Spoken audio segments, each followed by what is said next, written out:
On va parler musique. J'accueille aujourd'hui Patrick Fournier. Bonjour. Vous êtes le Bonjour. directeur du festival Jazz Elro. Merci d'être avec nous. Alors, votre festival devait être prévu avant l'été. Il a été reporté. C'est un soulagement, j'imagine, pour vous. Oui, c'est un soulagement de savoir que certaines mesures ont été levées et qu'on peut enfin retrouver et revenir dans les salles de spectacle. Alors, en ce qui nous concerne, nous, nous avons demandé évidemment, comme partout, le pass sanitaire obligatoire.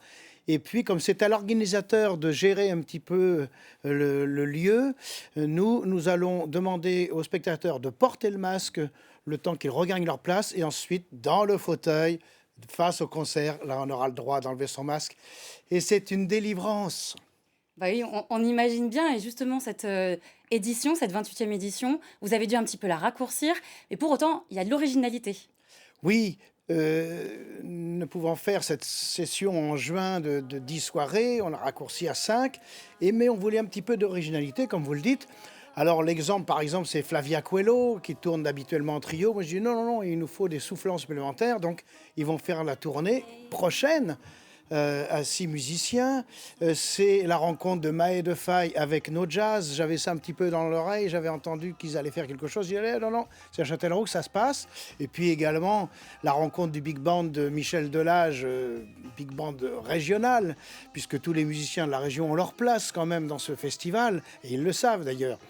Eh bien, cette rencontre avec San Severino, où ils vont travailler cette semaine sur le lieu à Châtellerault et présenter tout cela samedi soir. Ce sera un concert gratuit.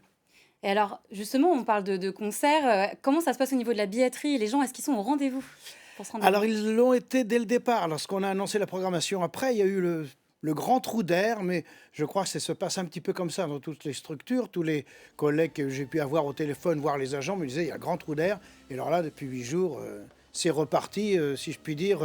L'avion de Jazz Elro a repris de l'altitude. Alors, combien de places à peu près vous espérez vendre? Mais écoutez, on va tourner autour de 4000 à peu près.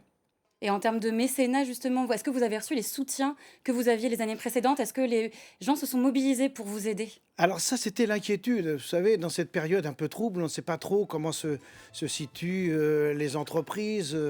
Et ça a été la belle surprise. Ils sont tous là, ils sont tous revenus, ils sont tous heureux de se retrouver.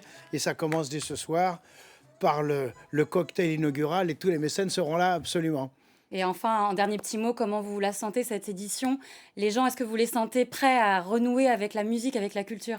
Oui, oui, oui, ça c'est vraiment quelque chose, ça frémit, ça bouillonne, et je crois que dans tous les lieux d'ailleurs de culture, ça va revenir très, très, très tranquillement. Moi, je suis très, très confiant là-dessus. Eh bien, merci beaucoup, Patrick Fournier, d'avoir répondu à notre invitation. Vous êtes le directeur du festival Jazz Elro qui a commencé aujourd'hui. C'est moi qui vous remercie.